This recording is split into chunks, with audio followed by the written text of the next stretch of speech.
tol ya. Kita mau coba gas.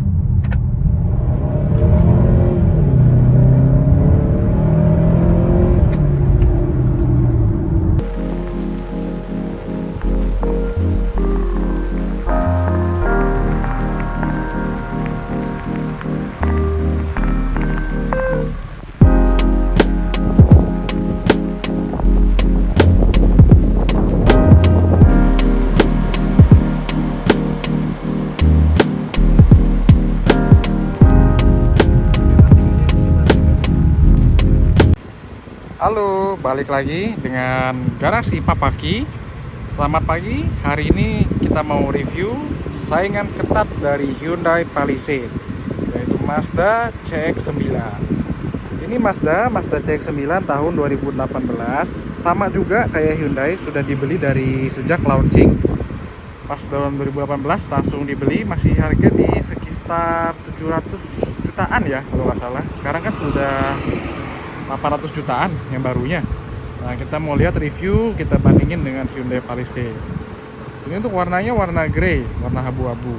Nah, kalau kita lihat dari looksnya sebenarnya ini jauh lebih elegan ya, elegan dan luxury. Kalau Palisade kan lebih sporty. Nah, grillnya juga kita besar, gagah dan ganteng. Nah, ini untuk look dari samping. Kalau dilihat dari segi dimensi sih, mobil ini jauh lebih panjang sedikit daripada Hyundai Palisade. Nah, untuk tinggi juga dia masih lebih tinggi di Hyundai Palisade ya.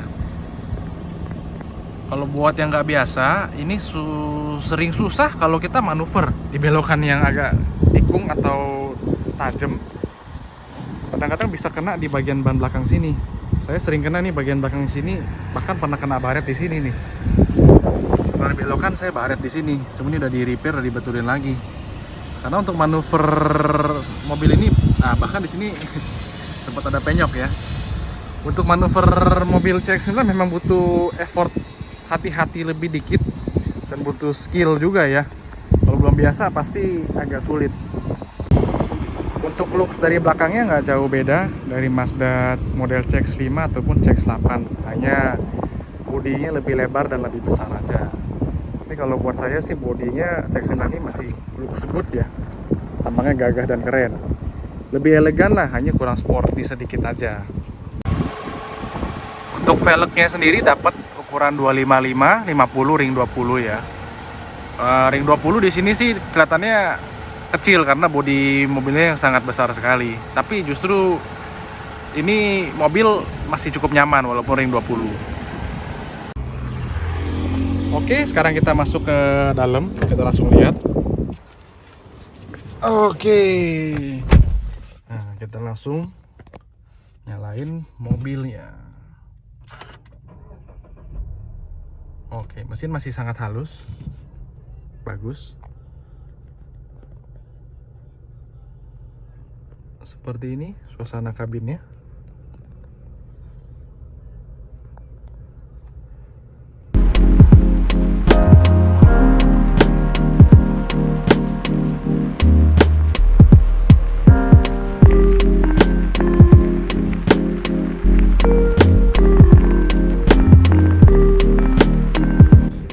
Oke, ini di dalam mobilnya, interiornya.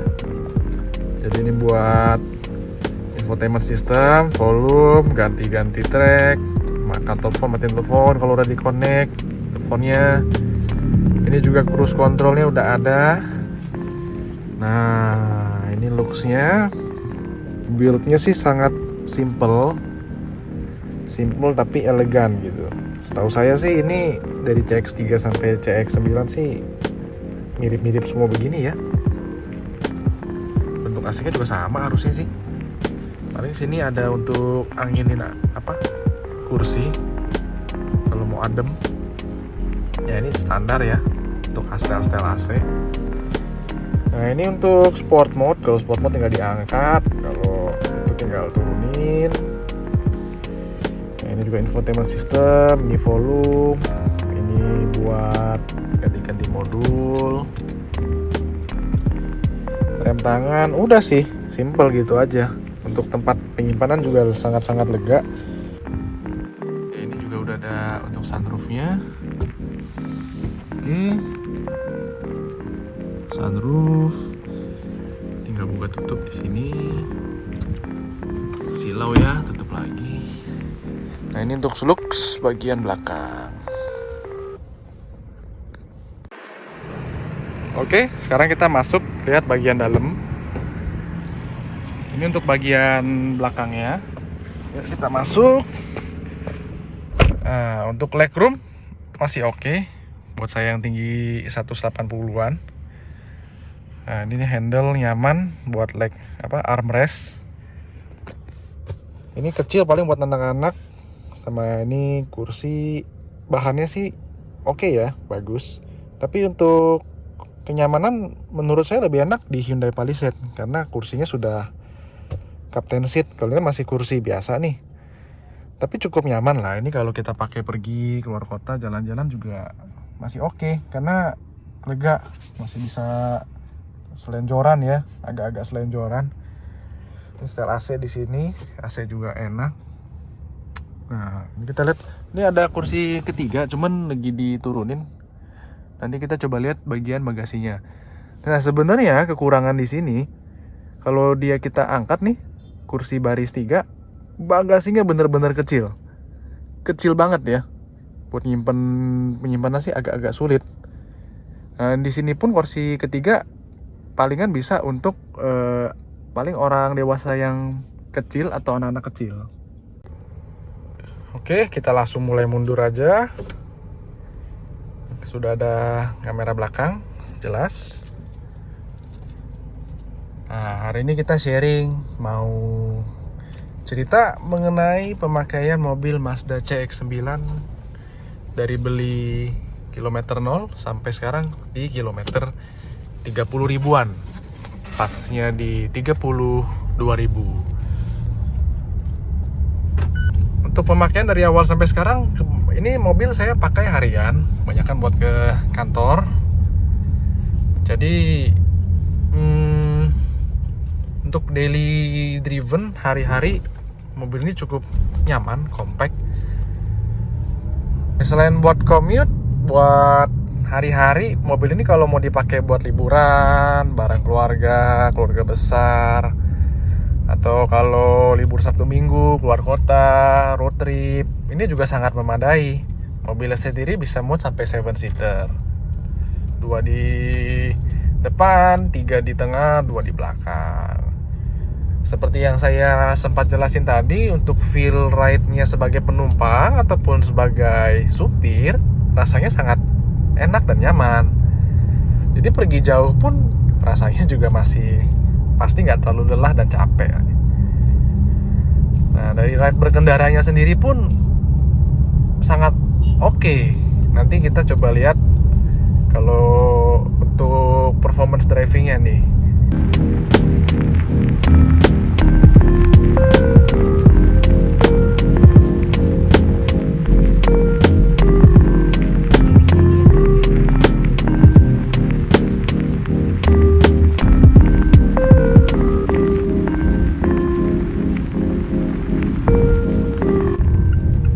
Seperti yang saya pernah jelasin ya di video Hyundai sebelumnya, untuk build quality interior CX-9 ini jauh lebih bagus di Mazda. Kalau di Hyundai mungkin masih banyak kita ketemukan material interior yang lebih jelek daripada ini. Banyak yang masih plastik. Kalau ini sih udah banyak kan kulit dan build quality-nya semua sudah oke. Jadi kalau dipakai dan look-nya tuh lebih mewah di sini. Ini kalau dilihat dari rum kakinya ini sempit sebenarnya. Ini saya nyetirnya mentok kiri, mentok kanan. Udah nggak bisa lagi. Dibandingin sama kompetitornya Hyundai Palisade, jauh Palisade lebih lega. Kalau buat nyetir lama sih pasti lebih enak, lebih nyaman. Kalau saya jatuhnya jadi pegel. Tapi berhubung tinggi saya 180, mungkin jadi agak sempit. Tapi buat orang umum sih harusnya masih oke. Nah, ini untuk sunyinya di sini sangat sunyi. Jadi berasa banget nih kualitas mobilnya nih, build quality dalamnya oke banget. Suara di luar hampir redap banget ya. Nah, sunyi sekali ya. Nah, kalau untuk rasa nyetirnya sendiri, ini buat saya sangat oke. Nah, di sini kita bisa lihat untuk pemakaian bensinnya di 8,2 liter ya, kilometer per liter. Masih termasuk irit buat mesinnya yang cukup besar. Tapi kalau dibandingin Palisade lagi, kompetitor terkuatnya pasti jauh lebih irit yang diesel. Karena ini kan masih bensin. Mungkin kalau ada pilihan diesel, wah mantep banget sih ini mobil. Untuk setirnya dan gasnya sendiri ini termasuk sangat responsif dan bagus. Nah, dari belok tadi aja rasanya nyaman. Oh ya, ngomongin belokan, mobil ini lebih nggak limbung daripada Hyundai Palisade. Mungkin karena beratnya mungkin ya. Jadi lebih stabil mobilnya. Kalau buat ngebut pun lebih stabil. Kalau Palisade itu kita dibelokan agak limbung, mirip-mirip Pajero kali ya. Kalau ini dia lebih stabil, jauh. Oke, kita baru masuk tol ya. Kita mau coba gas.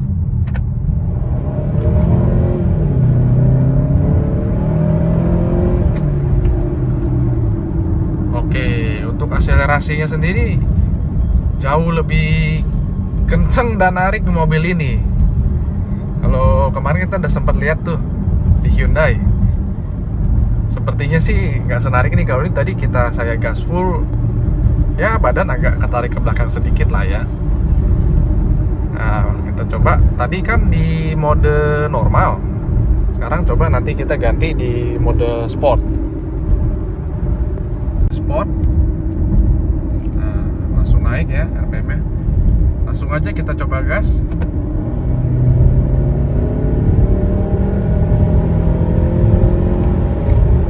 Oke. Untuk saat kita nginjek gasnya ini, rasanya benar-benar smooth, lebih halus sekali. Coba tarik lagi.